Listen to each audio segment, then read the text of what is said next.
Hey guys, how's it going? Welcome back. I am coming at you from a new location here in Kampot. I just lost my seat cushion to the river.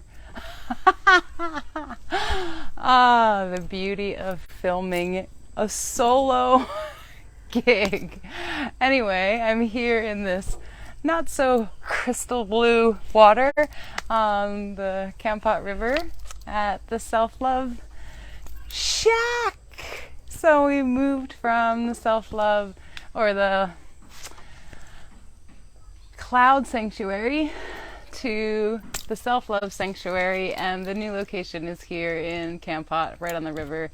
It's a beautiful space. I'm happy to welcome anyone here for customized yoga classes, and today I wanted to talk to you guys a little bit about reward and celebration. So reward and celebration are one of the pillars of a holistic coaching container. It's a co-created conscious relationship whereby we identify the areas of your life that you are wanting to thrive in, where you're currently maybe suffering or just surviving, right? Just, I'm getting by, I'm doing it every day, but it's not awesome, right? I'm not living in like this joy space.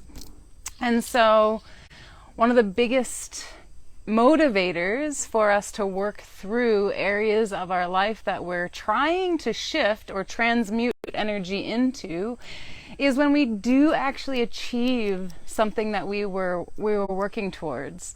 And so we always ask the client, the coachee, how are you going to reward yourself? How are you going to celebrate yourself for making this massive achievement, right? For moving forward in this big way, showing up for yourself, creating accountability, and sustaining that. So a big part of sustainability is actually taking the time to sufficiently celebrate when you do win something, so that it builds an anchor into not only your mindset, but into your physical body, so that you have more muscle memory that when I do these good things, this is what I get. And it's even better. Most of the time where clients are amazed or have aha moments is when they realize, wow, celebration and reward. What I've typically done to celebrate myself is pop a bottle of bubbly, right? Treat myself to a fancy dinner, veg out on the couch, eat my favorite junk food, give myself maybe a spa day, you know, things that are typically conditioned, right? This is conditioning. It's like started when we were very young in school. We get treats and candies and stickers and stuff. But does that really contribute to you actually growing further, growing beyond the challenge of just achieving one goal? And does it help you to achieve your next goal? So for example, I recently got 2 coaching clients, and I decided to reward myself with those 2 clients by hiring a marketing coach for myself. So I know that I do well with challenge, and where I find myself in areas where I'm actually a little bit uncomfortable. It's not financially all that possible or feasible or rational for me to reinvest that money into my business, but it's an area that I really want to grow in. And so my reward for myself, my celebration, was investing in myself and in my growth so that I could do even more, reach more people, get even better and stronger at what I'm currently doing. And it will help me in the long run to make even more progress on even more goals. So what are you doing? How do you conceptualize reward and celebration for yourself? That's not just, oh, I'm going to go veg out and reward myself by like letting go of everything and just giving up. But what kind of reward could you give yourself that would actually bring you more closer to the goal of sustainability you have for creating goals and and anchoring them into your life. Also, with all this talk about reward and celebration, what came through to me in my practice yesterday was failure, right? And Brene Brown talks about this. Daring greatly will bring you the taste of failure. You will absolutely experience failure if you choose to dare greatly in your life.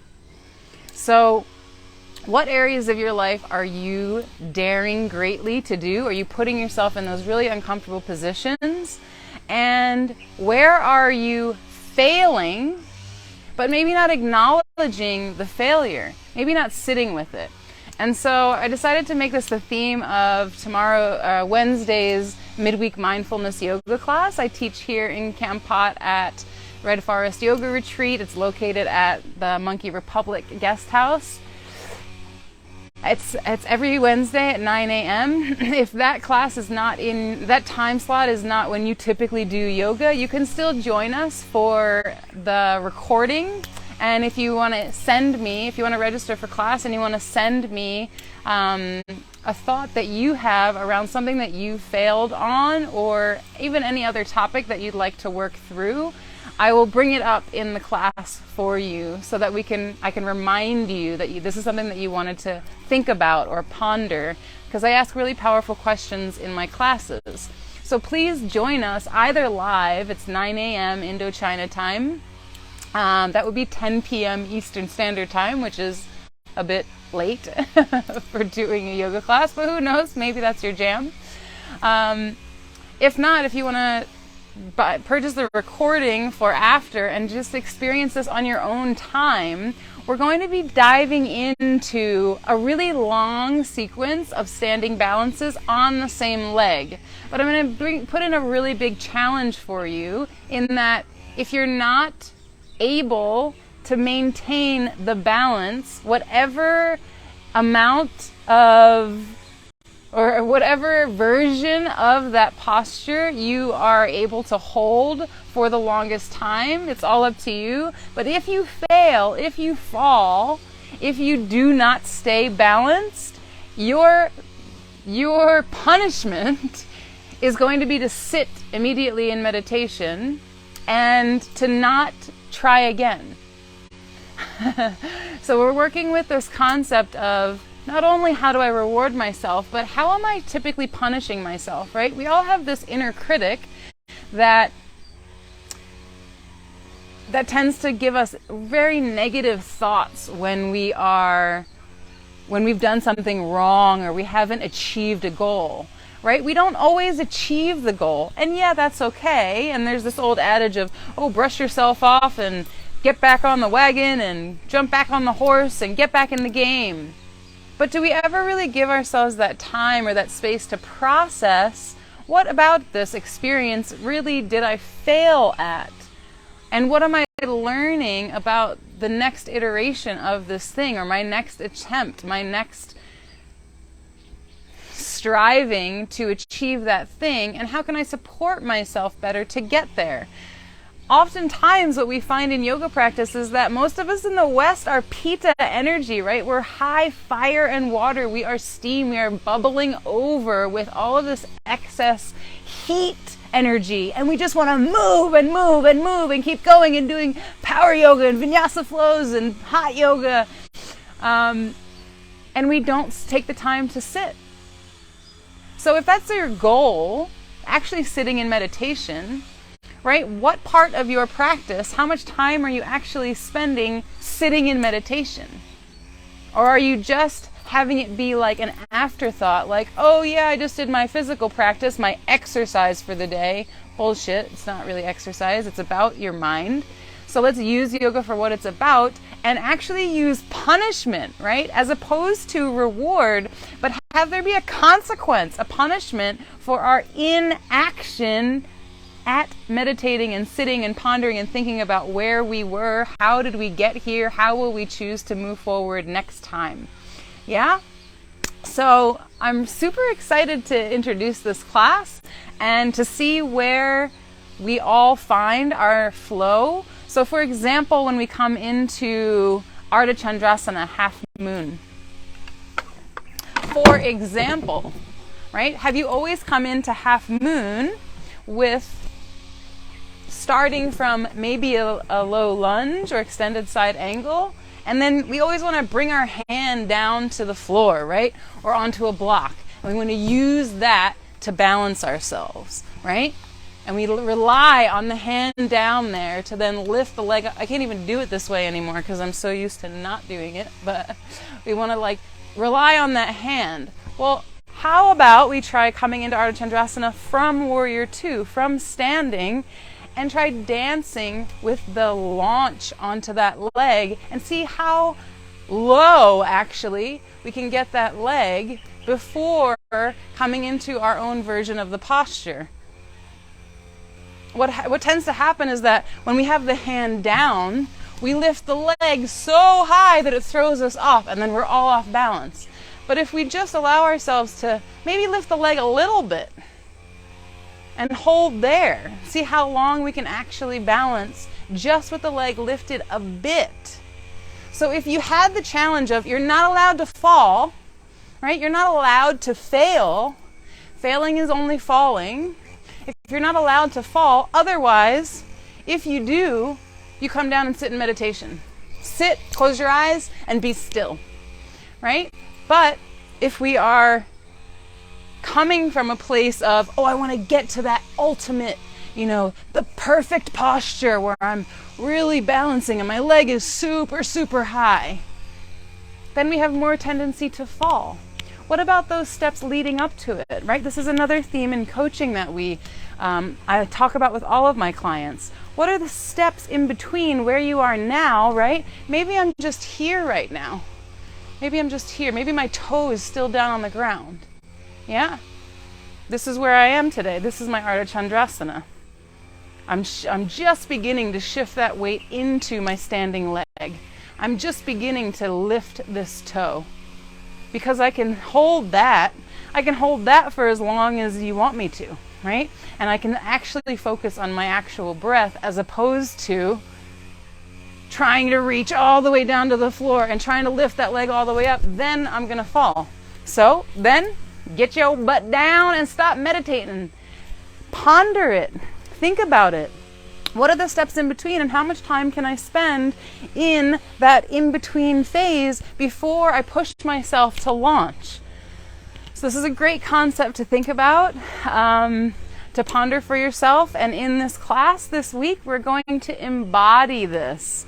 So I'm going to teach you a flow of several standing balances. You're going to find your unique expression in them. And then we're going to see who falls, fails, and who actually benefits from the punishment, right? So just like we set up reward and celebration for ourselves that helps us to support ourselves to anchoring in this goodness and bringing more of what we want into our lives, right? Like, oh, I achieved 5 new books that I started reading, or that book that I wanted to write, I just started to write that book, or I just decided to take Tuesdays to do my yoga practice, and I'm going to celebrate myself by also going to bed earlier tonight. Like, that can be a reward. I'm going to go to bed earlier so I can get up earlier and get more things that I want in my life accomplished and done, right? So let's flip the script and do the same thing with punishment. How are we punishing ourselves? What typically happens, what I hear most from clients, is that we punish ourselves with critic, inner thinking that's negative as, right? It's like, you're a failure, you're worthless, you're not enough, you're not doing enough, you're not setting this up right, everything you've ever done in your life is totally wrong, right? And then we allow that negative spiral to go down, down, down into depression. Really? So why don't we use punishment for something good? Like, remember when we were in school, what did they punish you with? Sitting quietly at the quiet table. That was our punishment in school. What did that bring you? Time to reflect, time to do your homework, right? Time to actually bring something of benefit into your life.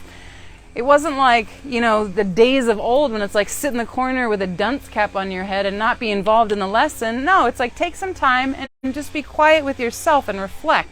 So how can we punish ourselves in even beneficial ways for ourselves? All right, I'll stop there.